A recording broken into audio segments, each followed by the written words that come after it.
Merci, monsieur le maire. Je vais également intervenir sur le rapport de développement durable. Comme tous les ans avec ce rapport, c'est une présentation de votre politique de petits pas, enfin même pas, en fait, on serait plutôt dans une politique de micro-pas. Le pays brûle, les incendies de forêt démarrent dès le mois de mars à présent. Il y a urgence à inverser la courbe du réchauffement climatique. Pour ce faire, le rapport s'appuie beaucoup sur le plan climat-air-énergie territorial, dont l'ambition nous semble à la hauteur des enjeux, et nous avions voté pour ce plan. Mais on ne voit pas du tout dans ce rapport en quoi Asnières, dans ce rapport et dans votre politique, en quoi Asnières y contribue, sauf de façon très cosmétique. J'ai illustré ça autour de deux grands thèmes. Le premier thème, qui est la végétalisation. Alors, comme ça a été rappelé, Asnières a 24% de sa superficie qui est constituée d'espaces verts. Néanmoins, il y a un gros besoin autour de ces espaces verts, puisque seulement un quart de ces espaces sont accessibles au public, et la commune a été classée très carencée en espaces verts selon l'Institut Paris Région, qui est présidé d'ailleurs par Valérie Pécresse et qui est peu soupçonnable d'être à la solde de dangereux écoterroristes. On notera au passage qu'il y a eu effectivement 200 mètres carrés de revégétalisation, de renaturation au niveau de la place Kapler, mais à ce rythme, on n'est pas prêt de sortir de la carence. Ensuite, la ville a obtenu une 3e fleur au prix des villes et villages fleuris. Alors, bravo aux équipes qui ont travaillé sur ce fleurissement.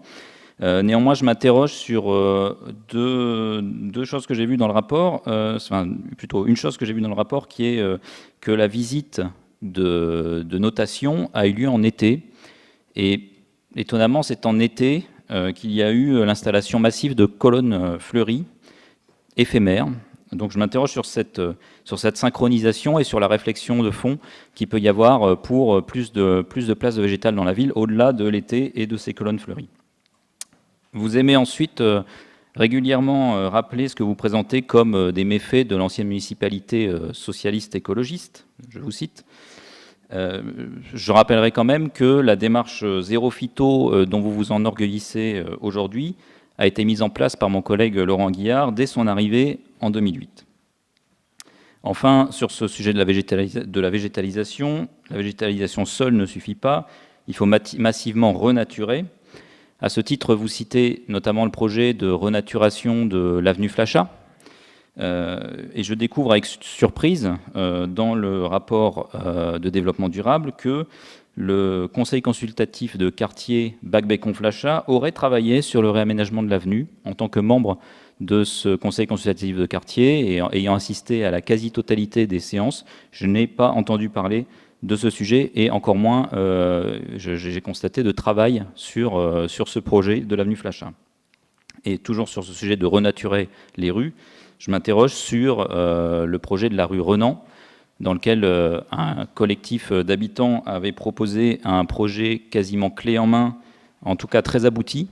Et je voulais savoir où vous en étiez de la mise en place de ce projet et dans l'accompagnement de la mise en place de ce projet, étant donné qu'il n'est pas cité dans le rapport. Deuxième thème sur lequel je souhaiterais revenir, ce sont les déplacements. Alors le rapport s'appuie beaucoup sur le plan vélo départemental. Je souhaiterais quand même remettre ce plan vélo départemental à sa juste place. Ce plan vélo, c'est en moyenne 25 millions d'euros par an, c'est-à-dire moins de 1% du budget départemental 2023, alors que, je le rappelle, le département réalise un excédent depuis quelques années d'1 demi-milliard d'euros tous les ans. Sur la voirie départementale, je voudrais revenir sur la connexion de la ville avec le parc Robinson et la future promenade bleue. Parc Robinson, d'ailleurs, au passage, qui a été quand même sauvé d'une bétonisation grâce à la mobilisation des Asniérois. Sur ce sujet de la coupure, de la cassure qui est induite par la départementale entre la ville et ce parc et la future promenade bleue, le conseil consultatif de quartier Centre-Mairie a fait des propositions pour améliorer la situation.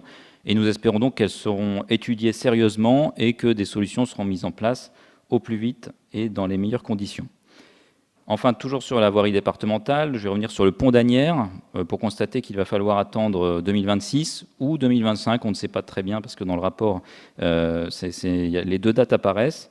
c'est-à-dire 7 ans après votre campagne électorale, pendant laquelle certains ont pu croire à votre plan vélo. Je rappelle, le projet sur ce pont d'Asnières, c'est la mise en place d'une passerelle vélo le long contre le pont d'Asnières, de façon à pouvoir traverser la Seine plus facilement. Alors, sur ce plan vélo que vous aviez présenté il y a maintenant, donc en 2019-2020, dans le cadre de la campagne électorale, pardon, je m'interroge, est-ce que vous pensez réellement qu'un néo-agniérois puisse aujourd'hui penser, en arrivant dans la ville, qu'il y a un plan vélo qui est en cours de mise en œuvre? Enfin, sur ce sujet des déplacements, je voudrais illustrer avec un exemple de ce qui nous semble être une typique erreur d'approche, avec la rue de la Station. La rue de la Station, c'est une zone de rencontre, c'est-à-dire une zone dans laquelle les piétons ont priorité sur les vélos, qui ont eux-mêmes priorité sur les engins motorisés.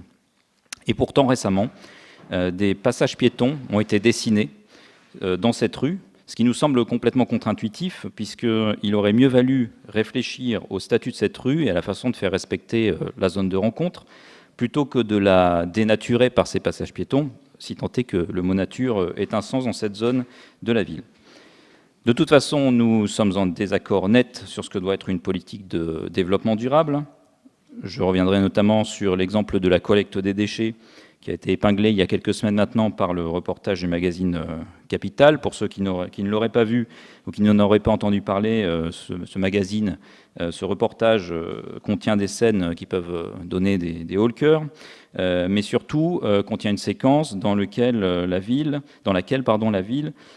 assume complètement sa politique de sacrifice de l'efficacité du recyclage dans l'optique de limiter le coût de la collecte.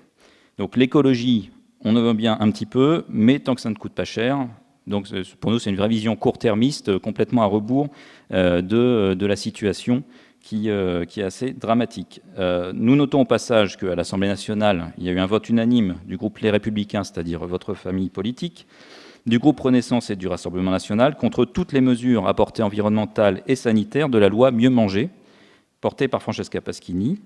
Ce qui était pourtant des mesures de bon sens, avec le développement du menu végétarien dans les cantines. Là, on a du mal à suivre, effectivement, parce que Asnières semble plutôt en avance sur ce point, ou plus grave, sur l'interdiction des nitrites cancérigènes dans l'alimentation. En conclusion, nous prendrons bien sûr acte de la présentation de ce rapport, mais nous ne serons pas pour autant complices de votre inaction dramatique. Je vous remercie. Tout dans la nuance, c'est comment on vous aime. Madame Picard. Merci. On continue. Frédéric Sidbon, maire adjoint. Merci, monsieur le maire. Bon, plusieurs points, je vais essayer d'être bref quand même. Je me fais pas le porte-parole de mon collègue aux espaces verts, monsieur Doublic, puisqu'il n'est pas là. J'étais aux espaces verts pendant longtemps et je travaille avec lui, puisque la voirie et les espaces verts travaillent ensemble aujourd'hui. Pour vous répondre très simplement, le plan de végétalisation, on a mis les moyens, on est bien sûr au courant, côté Île-de-France, Marie de Wachiman à côté de moi nous aide énormément d'ailleurs sur toutes les subventions qu'il faut avoir grâce à la région Île-de-France. On met les moyens, c'est 7,5 millions d'euros dans le cadre de la ZAC Parc d'affaires, afin d'augmenter la surface d'espace vert. C'est 400 000 euros au titre de la plantation d'arbres sur l'espace public. Alors je vous rappelle que nous sommes actuellement à 620 arbres plantés depuis le début du mandat, dans le cadre du programme 1000 arbres pour Asnières d'ici 2026. Donc ce plan de 1000 arbres, en fait, nous allons le dépasser allègrement. 1 100 000 euros permettront la réalisation de travaux d'aménagement au sein des squares, donc les squares du Pont, le square du Haras, les jardins du Haras, comme on peut dire, Joffre, Leclerc, Thomain, Concorde. Je rappelle d'ailleurs que niveau concertation, monsieur le maire et toute la majorité fait toujours très attention de concerter tous les habitants. Le square du Haras, par exemple, le jardin du Haras, rue Robert Dupont.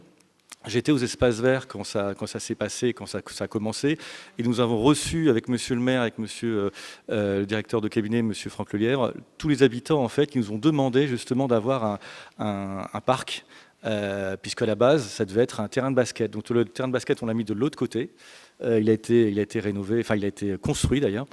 et pas rénové mais construit, et les jardins du Haras donc arrivent là d'ici quelques semaines, hein.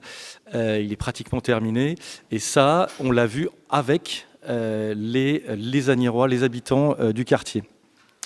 Concernant un autre montant, 80 000 €, ils sont consacrés à la création de murs végétaux sur la voirie, puisque je vous rappelle en fait que depuis 2018, nous avons revu justement le plan de voirie et le contrat de voirie.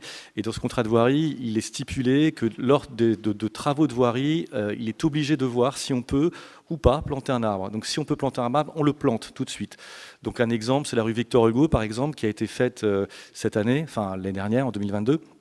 Où on a pu planter 3 arbres pendant la rénovation, ou aujourd'hui la rue Strasbourg qui est en cours en fait de rénovation. Donc, enfin, Monsieur Mar, mon collègue Monsieur Mar en parlera après côté budgétaire, mais pour information, on met le paquet aussi côté voirie. Et par exemple, la rue de Strasbourg, il y a 2 arbres qui sont prévus, sauf que, bien sûr, on concerte les habitants. Et les habitants, on a été les voir, hein. Il y avait mon collègue Philippe Garrigue aussi avec moi, ainsi que le cabinet du maire, et on leur a demandé ce qu'il en était, et on les fait voter. Comme la rue Sainte-Lucie, on était avec Monsieur le maire et Monsieur Doublic aussi, mon collègue Thomas Doublic, pour voir en fait sur le choix des arbres qu'on pouvait mettre dans la rue. Donc la concertation est très importante. Et je finirai sur la concertation par l'avenue Flachat, où vous en avez parlé, donc je vous en parle. Nous avons du coup pour un plan de végétalisation de différentes voies avec maîtrise d'œuvre, c'est-à-dire qu'on a eu un jury et on a voté sur une entreprise. Donc il y a une entreprise par rue, puisque c'est des gros projets. Donc on a la rue du Révérend Pierre-Christian Gilbert qui sera végétalisée. On va avoir la rue Émile Zola, on va avoir la rue de la Belle-Émire, et on va avoir l'avenue Flachat. L'avenue Flachat, on a en effet concerté les habitants, et donc ils ont reçu en fait dans leur boîte aux lettres en fait un flyer permettant de se connecter et de pouvoir voter s'ils voulaient ou pas le sens unique. S'il y avait le sens unique, ben en fait on pouvait garder les places de stationnement et pouvoir avoir du vélo du côté sécurisé. Ça faisait partie aussi du plan vélo. Donc il a été voté à peu près 80% le sens unique. Donc à terme, quand les travaux prendront fin, puisque les travaux commencent en 2024, 2025, cette voie en sens unique permettant justement d'avoir aussi une circulation de vélos. Côté développement durable et puis voirie, je vous rappelle aussi tout ce qu'on a fait côté, puisque vous en avez parlé aussi, le bioclair. Donc le bioclair, c'est quoi? C'est de la résine de pin qui se met dans dans pas mal des cours d'école actuellement. On a travaillé ça avec Marie-Doua Schliemann, mais aussi dans toutes les impasses d'Asnières. Donc ça sert à quoi? Comme c'est de la résine de pin, ça, avec le soleil, vous pourrez vous regarder sur Facebook, vous tapez bioclair Asnières, j'ai fait un petit reportage. Quand vous avez le soleil, au départ c'est brun, c'est un peu brun, et puis au soleil ça s'éclaircit pour devenir presque blanc, et du coup c'est pour combattre les îlots de chaleur.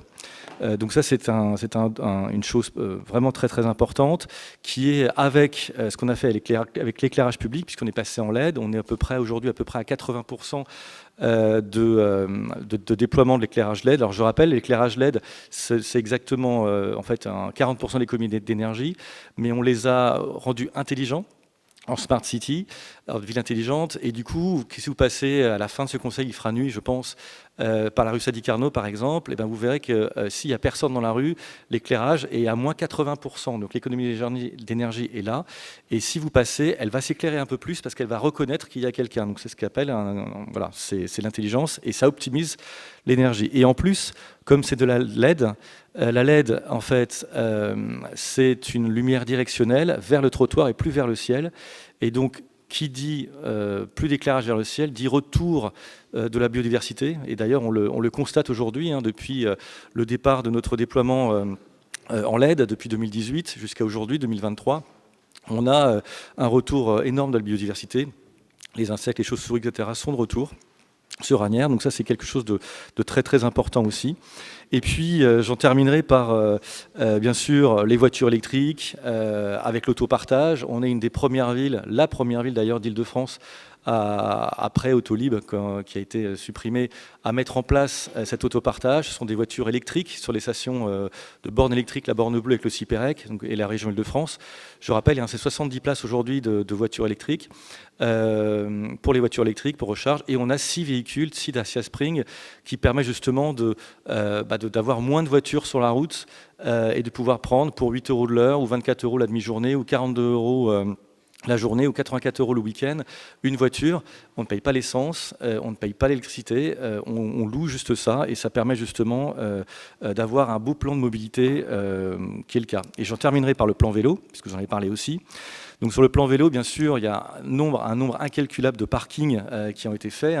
Par exemple, celui de la rue Pasteur à côté de la gare, mais à chaque fois maintenant, autour des passages cloutés, on rajoute des parkings vélos, des parkings de roues. Alors je ne vais pas vous faire une liste exacte, je pourrais vous l'envoyer si vous voulez par la suite, je n'ai pas le temps de le faire, mais en tout cas c'est énorme. Voilà, je vais faire vite en plus. Et puis, pour les parkings sécurisés, par exemple, sur la rue Pasteur, on a vu avec la SNCF, on va, comme il était prévu, couvrir et donc avoir un parking sécurisé de vélos. Ça donne un autre exemple aussi de ce côté-là. Côté du plan vélo, en effet, on est en train de déployer en fait, les voies vélo avec le plan vélo. Je vous rappelle qu'en 2020, il y a eu le Covid, donc on n'a rien pu faire pendant un an. Qu'en 2021, ça a été le retour, et du coup, il fallait retourner sur les projets, etc. Donc en fait, le plan vélo, il a commencé courant 2021 plutôt, et on a reçu d'ailleurs les associations avec Monsieur le maire mardi dernier pour leur dire la situation cible que l'on a, c'est d'avoir 41,65 km aménagés en piste cyclable, à savoir plus 5 km, pour une amélioration d'un service de sécurisation des liaisons, puisque nous travaillons avec l'EPT, justement. Moi, je suis conseiller territorial aussi, je travaille avec l'EPT. Sur ce plan-là, on a un plan de mobilité, enfin une commission de mobilité tous les mois, avec toutes les villes, en plus, bien sûr, du plan de mobilité que l'on a sur Asnières. Donc, à très, très court terme, on va mettre des vélorues. Donc, les vélorues, c'est dès 2023. La rue Boudou, la rue Maurice Zokanowski, la rue Henri Barbus, la rue de Nanterre, la rue du Château, la rue de Nansouty. Donc 2023-2024, tout ça, c'est quoi la vélorue? Les vélorues, ce sont des voies où le vélo est prioritaire. Donc ça veut dire que les voies en fait, vont ralentir et les voitures ne seront plus prioritaires. Elles pourront prendre, mais les vélos seront prioritaires. Et puis à court terme, on aura bien sûr les aménagements avec maîtrise d'œuvre que j'ai parlé tout à l'heure. Et à moyen terme, la liaison Boudou-Armand, piste cyclable, voie verte, la rue Armand en vélorue et la rue du Ménil aussi en vélorue. J'en terminerai par le Vélib, avec 3 nouvelles stations. Donc au totalité, nous avons 12 stations Vélib. Et une dernière chose, puisque M. Le Gac n'est pas là et vous parliez de capital, pour information, le contrat de propreté, je l'avais fait quand j'étais à la propreté, ça tombe bien, je peux en parler. C'est un contrat écologique. Donc en fait, ce qui est fait, en fait, c'est pas du tout notre stratégie et ni tout ce qu'on a demandé. On n'avait jamais demandé d'avoir ces images-là, bien sûr. Donc ils ont des pénalités. Elles n'étaient pas là les pénalités. On a mis des pénalités. Donc la société a des pénalités. Et puis pour les images que l'on voit, pour information, ce sont des images qui datent de 2020 lors du confinement. Donc c'est vrai que Capital a fait un petit peu, voilà, ils ont profité un petit peu de médiatiser tout ça, mais ils ont un peu mixé pour faire bien. Mais pour information, nous, on est bien sûr du côté, bien sûr, de l'économie d'énergie, du développement durable, du vélo, et puis la voie sécurisée, bien sûr.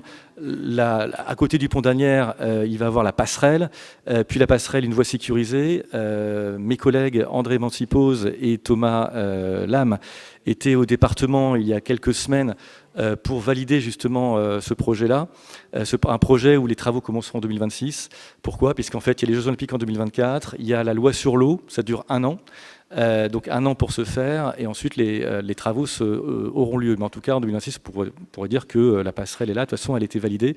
C'est 8 millions d'euros et elle est dans les starting blocks. On va faire le plus vite possible, mais bien sûr, elle est là. Et la voie sécurisée, on va supprimer en fait toutes les places de parking sur la Grande Charles de Gaulle, de la passerelle vers la Grande Charles de Gaulle pour accéder de façon sécurisée au vélo. J'en ai terminé. J'espère avoir répondu à toutes vos questions. Je vous remercie. Merci. Merci. Merci. Madame, ne vous énervez pas. Madame, ne vous énervez pas. On a écouté vos questions. Je le dis pour... voilà. je le dis pour le groupe Renaissance qui visiblement est très énervé, suite peut-être au vote, enfin je ne sais pas suite à quoi, mais en tout état de cause, c'est pas la peine de vous énerver sur ce qu'a dit Frédéric Sidbon, qui effectivement a évoqué plein de sujets fort intéressants. Et je le remercie. Josiane Fischer. Merci, Monsieur le maire. Je voulais intervenir sur la passerelle vélo. Mon collègue Frédéric Sidbon a déjà dit beaucoup de choses.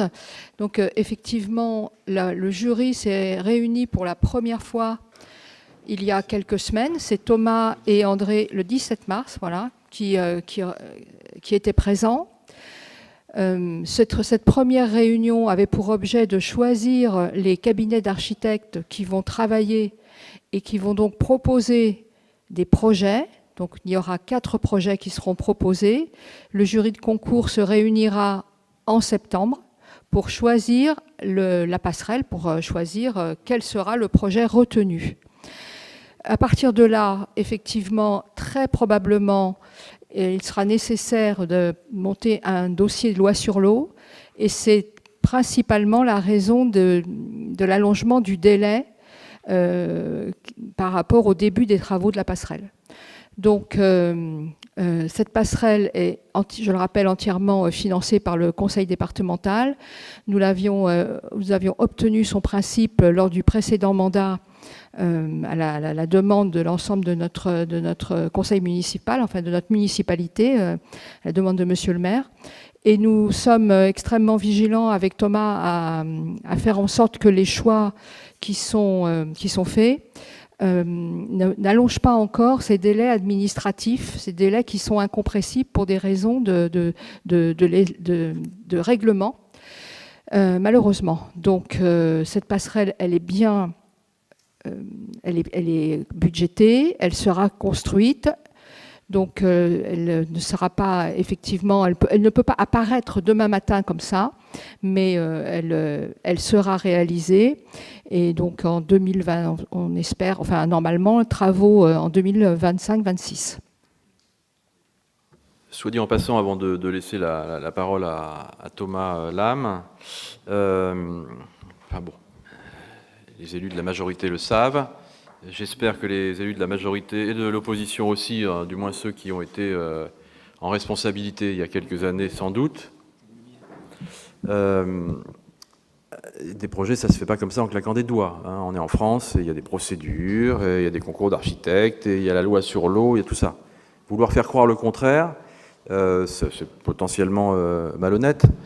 C'est aussi s'exposer, je le dis, à être considéré comme manquer de compétences. Donc on ne manquera pas, nous, de communiquer aussi sur chaque projet d'ailleurs, hein, que l'on a annoncé, sur les délais, sur les procédures. À chaque fois on l'a fait pour notamment le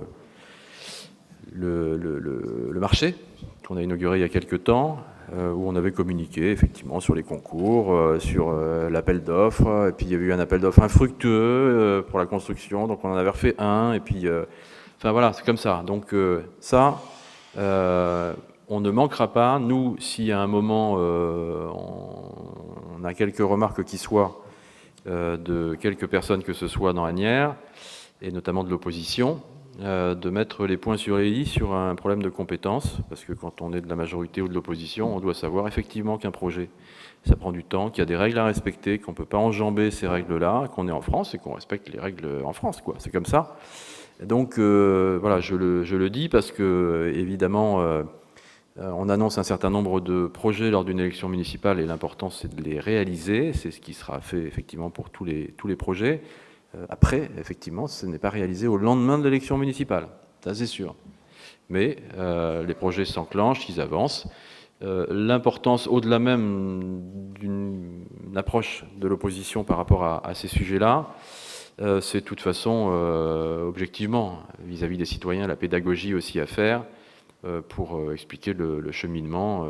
J'ai souvenir, moi, dans un précédent mandat, dans mon premier mandat, que des personnes qui étaient en attente d'une école, on l'avait décidé, et puis ensuite, ils pensaient que ça allait être ouvert 6 mois après, quoi. Donc, ils étaient un peu déçus.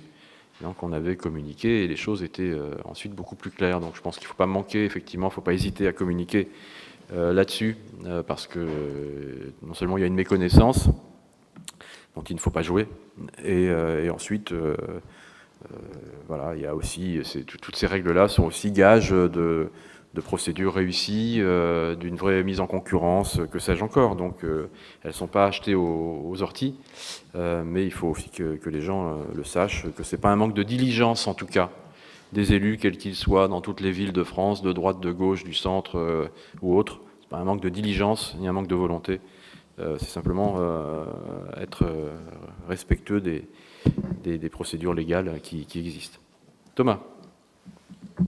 Oui, merci Monsieur le maire, chers collègues. Bon, pour compléter et finaliser sur cette histoire de passerelle, effectivement, j'étais au jury de concours avec Monsieur Mancipose et les services nous ont témoigné de la grande technicité de ce type d'ouvrage, puisque d'abord, ils n'en ont pas forcément l'habitude, puisqu'ils ont l'habitude de réaliser plutôt des collèges ou de la voirie, ce genre d'ouvrage, et pas forcément de passerelle au-dessus de la Seine.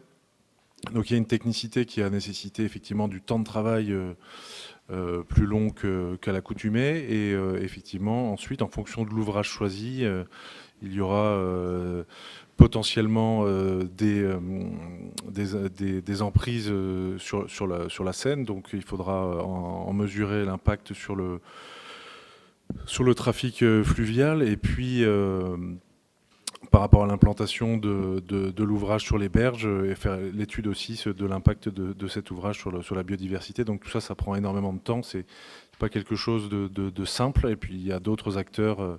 Ce n'est pas que le département qui est impliqué dans ce type de projet. Il y a VNF aussi. Donc voilà, c'est un projet qui est très complexe et très technique, donc qui prendra du temps. Mais il sera fait comme il le faut, sérieusement. Donc les habitants seront informés en temps et en heure de l'avancée de ce projet.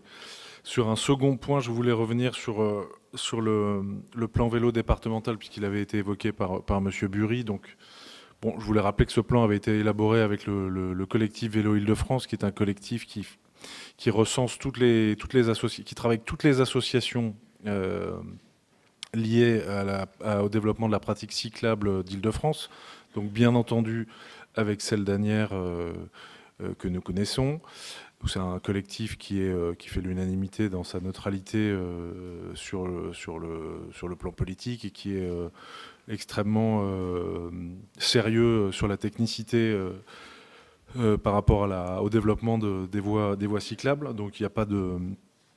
Enfin, je ne vois pas comment on peut émettre des critiques quand on sait que le plan a été développé avec ces gens-là, notamment sur le fait que nous avons un plan qui, sur le mandat 2021-2028, va couvrir plus de 70%, enfin environ 70% de la voirie départementale, donc ce qui est quasiment les 3/4 de la voirie départementale. Donc la comparaison ne doit pas être faite sur le pourcentage du montant par rapport au budget départemental, mais plutôt sur effectivement le pourcentage de réalisation par rapport à la totalité de la voirie départementale. Et je pense que c'est un plan qui, au niveau national, est un des plus ambitieux de tous les départements de France. D'ailleurs, il a été voté avec enthousiasme et à l'unanimité par le conseil départemental, notamment par l'opposition, qui est intervenue par la voix de plusieurs de ses représentants pour souligner la qualité de ce plan et se réjouir de la mise en place de celui-ci. Et enfin, bon, pour terminer sur un autre sujet, sur les violences conjugales, je voulais simplement ressouligner le travail qui a été effectué par ma collègue Angelina Bourdier-Charef, et féliciter la coordination qu'il y a entre les forces de l'ordre et puis les services sociaux, puisque effectivement ce sont souvent des cas compliqués à prendre en main, et les agents de police nationale comme les agents de police municipaux sont extrêmement mobilisés et extrêmement sensibles dans ce genre de situation, et donc ils y mettent vraiment beaucoup de cœur, et Et je voulais les féliciter et souligner le travail qui est fait à ce niveau-là. Mais je vous remercie. Merci. Thierry Michel Izoard. Monsieur le maire, merci. Mes chers collègues, une question a été posée, je crois, par Thomas Bury qui demandait quelle opération nous avons mis en place qui soit en rupture avec les mandats précédents. Nous avons noué un contrat de performance énergétique avec un tiers. Ça consiste en fait à faire porter les investissements par une société privée et puis de restituer sous forme de gains, les gains en énergie ensuite, qui leur permet de faire des retours sur investissement. Ce procédé est tout à fait nouveau. En fait, il est en dérogation de la commande publique habituelle et nous l'avons saisi. Alors, c'est une expérimentation qui aura lieu pendant 5 ans. Les retours sur investissement, c'est pour 10 ans, mais l'expérimentation, nous devons la saisir dans les 5 prochaines années. Je vous rappelle que, bien sûr, on sait maintenant que les bâtiments sont la première source de réchauffement climatique. Donc, cette opération porte sur l'ensemble des bâtiments du patrimoine et nous la menons actuellement. Ce qui donne à la commune des marges de manœuvre financières en investissement plus importantes. Pour exemple, Michelet, que nous faisons, 17 millions d'euros, qui va être fait aussi avec des intentions bas carbone. Je vous remercie. Beaucoup de choses ont été dites, donc moi je vais très brièvement essayer de compléter. Ces 2 rapports sont une occasion pour nous de mettre en évidence et de souligner le travail qui est fait par les équipes d'élus et aussi nos services. Donc je pense qu'on peut tous les applaudir, nos services qui nous permettent d'agir quotidiennement pour l'amélioration de la qualité de vie à Asnières et puis aussi pour remplir nos obligations, notamment sur le champ de l'égalité femmes-hommes au quotidien. Donc, quelques points ont été soulevés à ce sujet par les collègues de l'opposition. Je vais essayer de répondre rapidement aux différents points qui me concernent. Donc, rassurer la personne qui a évoqué les points qui figuraient dans le rapport de l'an dernier. Ils n'ont pas été abandonnés, notamment tout ce qui concerne la végétalisation, les bocages, la toiture terrasse pour l'école Michelet élémentaire, puisque le projet se poursuit et que la toiture terrasse est bien prévue. J'ai eu l'occasion de m'y rendre et de voir que notamment certains espaces, certains jardins intérieurs, à l'intérieur de l'école, il y aura des jardinets et les enfants pourront, circulant à l'intérieur, dans les circulations intérieures, avoir accès directement à des jardins suspendus en hauteur. Donc ça va être quand même très sympa, en plus des toitures terrasses où il y aura de l'agriculture urbaine. Ça sera un projet exemplaire de l'agriculture urbaine, des ateliers de jardinage pour les enfants qui fréquentent l'école Michelet, mais aussi on pourra y recevoir d'autres élèves des autres écoles.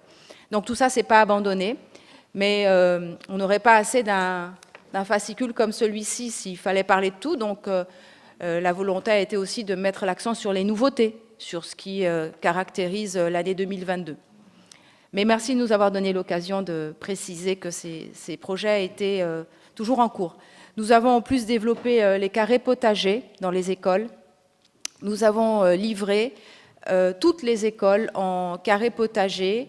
Et donc, dorénavant, les accueils de loisirs et toutes les écoles peuvent avoir des carrés aménagés avec du terreau, des graines, où les enfants peuvent faire du jardinage. Une animatrice spécialisée de la mairie se rend aussi pour encadrer ces ateliers jardinage. Et cela concerne toutes les écoles élémentaires et maternelles de la ville.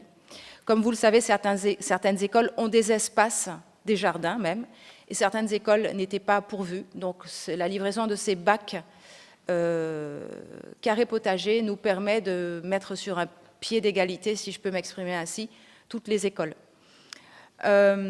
Ensuite, nous avons, et Frédéric Sidbon en a dit un mot, développé aussi depuis l'an dernier, le projet Cours Durable, qui nous permet effectivement de changer progressivement le revêtement des cours de récréation en installant le fameux BioClair, qui nous permet d'avoir des cours de récréation plus clairs et donc de lutter contre les îlots de chaleur au sein des écoles.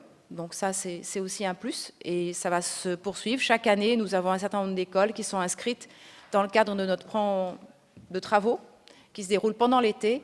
Et voilà, nous continuons à avancer sur ce chapitre-là.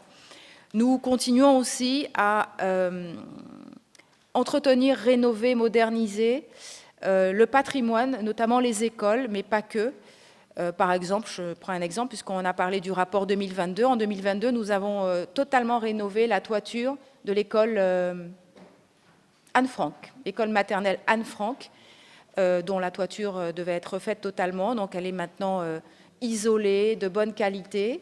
Et puis cet été, nous allons refaire pour la même école, nous allons refaire toute la cour en cour durable. Donc ça fait partie des projets et chacune des écoles est inscrite en fonction des priorités et aussi en fonction des budgets que nous pouvons allouer à ces opérations. La fresque du climat, André Mancipose a répondu.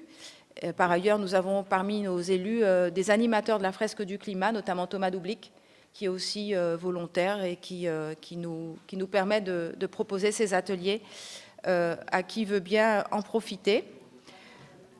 Concernant le point, oui, la comptabilité carbone, André en a dit un mot également. Vous savez que c'est une des obligations de la loi de 2012, mais c'est encore une usine à gaz, pas à effet de serre, mais pas loin. Vous le savez, beaucoup de collectivités et même les entreprises qui sont assujetties à cette obligation n'arrivent pas à la respecter parce que c'est particulièrement compliqué. Mais cependant, les collectivités s'y mettent petit à petit.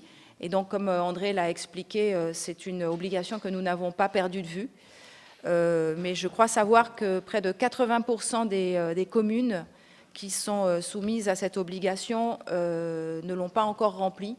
Ça veut dire qu'il y a sans doute quand même des difficultés pratiques à la mettre en œuvre de façon concrète. Mais nous, ce qu'on préfère faire plutôt que de faire des bilans, c'est de réaliser des actions qui nous permettent de satisfaire nos objectifs et petit à petit de progresser sur ce plan-là au lieu de mettre toute notre énergie à faire des bilans qui finalement ne font pas avancer le schmilblick. De revenir sur la troisième fleur, nous avons eu l'occasion et la chance et la joie d'avoir l'obtention de cette troisième fleur au mois de novembre. Cette fleur, bien sûr, c'est le label des villes et villages fleuris, mais j'attirais l'attention sur le fait que ça n'était pas uniquement du fleurissement. Il est bien entendu que c'est la récompense d'une politique globale de notre ville, de l'action que nous menons, à travers l'action importante des 1000 arbres plantés nets qui seront plantés d'ici 2026, vous le savez, c'est une évidence. C'est aussi une politique de développement durable. C'est comme l'a rappelé notre collègue tout à l'heure, la lutte contre le réchauffement climatique. Ce sont aussi la création des toits végétalisés dans nos écoles. La troisième fleur, ce n'est pas non plus, ça n'est pas que ça. C'est aussi, par exemple, dans nos parcs et dans nos jardins, dans nos squares, la suppression des pesticides, d'un certain nombre de produits. Aujourd'hui, nous utilisons des produits bio, nous utilisons des paillages particuliers pour l'entretien de nos parcs et des désherbages aussi tout à fait spécifiques qui sont bien dans le développement durable et le respect de l'environnement. Et enfin, c'est une récompense qui nous touche, parce que bien sûr c'est un travail énorme qui a été fait depuis des années. C'est pas une récompense qui est arrivée tout de suite. C'est pas non plus nous qui avons choisi la date de cet été pour la visite de ce jury. C'est l'ensemble du travail de nos espaces verts. Et c'est aussi un travail autour de la récupération des eaux fluviales. Donc la troisième fleur, oui, c'est villes et villages fleuris, c'est du fleurissement, mais pas que. Et nous sommes extrêmement fiers, à travers cette distinction, de mettre en avant notre politique pour le développement durable et pour la végétalisation de notre ville. Je vous remercie. Merci. Très bien. Juste une petite précision que Mme Pasquini a demandé. Et puis ensuite, on passe à la suite, si vous voulez bien. Mme Pasquini. Merci, Monsieur le maire. Donc, moi, je suis quand même assez triste de constater que finalement, nous, élus d'opposition, on prépare ce conseil, on vous pose des questions bien précises, et à chaque fois, ici, on assiste au même monologue qui dure des heures, d'élu en élu, on n'obtient aucune réponse à nos questions. On vous parle d'urgence climatique, de réchauffement climatique, vous nous répondez troisième fleur. On vous parle de plan vélo, vous nous parlez de parking mis en place pour les vélos. Vous nous parlez d'éclairage LED intelligent, alors que dans la ville, il y a encore des panneaux publicitaires lumineux. On parle ailleurs, et pas ici dans cette ville, de cours oasis. Dans les cours de récréation, vous nous parlez de jardinets et de carrés potagers. Donc ça laisse quand même entendre toute l'ampleur de ce que sont vos ambitions. Ensuite, Madame Asseli, vous êtes allée regarder sur un